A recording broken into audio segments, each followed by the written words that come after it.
6:15 on this Friday morning. We say good morning to Mike Eppel with the latest in business news. And Mike, happy Friday first off. Thank you. Same to you. I want to start with Taylor Swift breaking Ticketmaster. Yes. She broke it. It's done.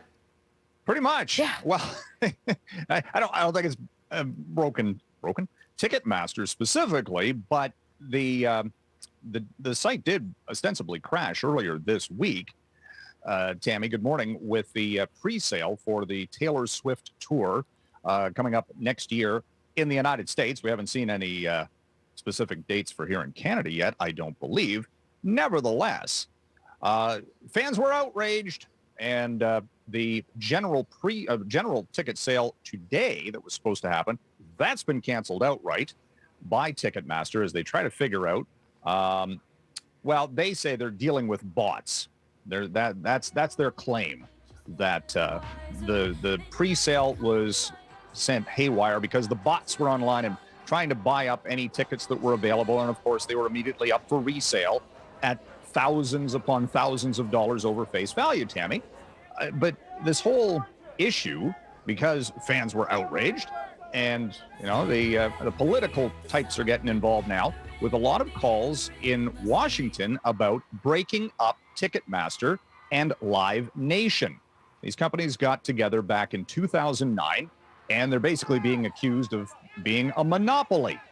So that runs afoul of the antitrust rules in the United States. So it's a publicly traded company. Stock has plunged 39% this year. Went through the mess, of course, of the pandemic and no concerts and such. And now they're dealing with this. But, it just raises all sorts of questions, Tammie, about why it's so difficult to control a market for ticket sales that theoretically, to my mind at least, should be pretty easy. We don't sell, or they don't issue paper tickets anymore, right? Right. It's not like there are guys standing out in front of Maple Leaf Gardens, want to buy a pair of tickets. You still see that to some extent, but it should be controlled easily enough by, you buy the ticket, it's on a digital platform, and you can allow the resale of it, sure, but maybe not over face value. How about that? Right. Wouldn't that make things easy?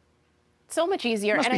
Must be some technology involved there, no? Right. And I feel so bad for a lot of the parents, because there are kids out there who have been waiting for this day for so long, and parents were getting ready, and then you got to break it to those Swifties out there that it's not happening today. There were a lot of adults on Twitter and other social media platforms who were just as outraged for themselves, not just for their kids.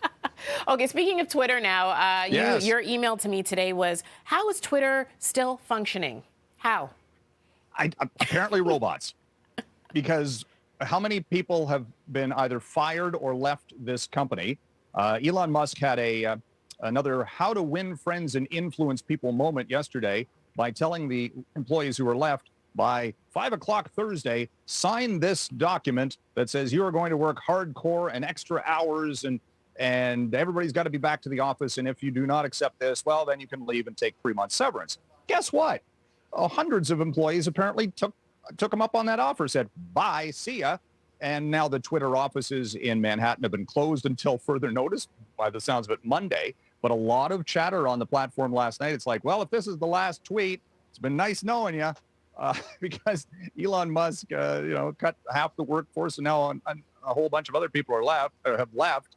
So again, who's running the shop? What's the oversight? And Elon Musk had a funny.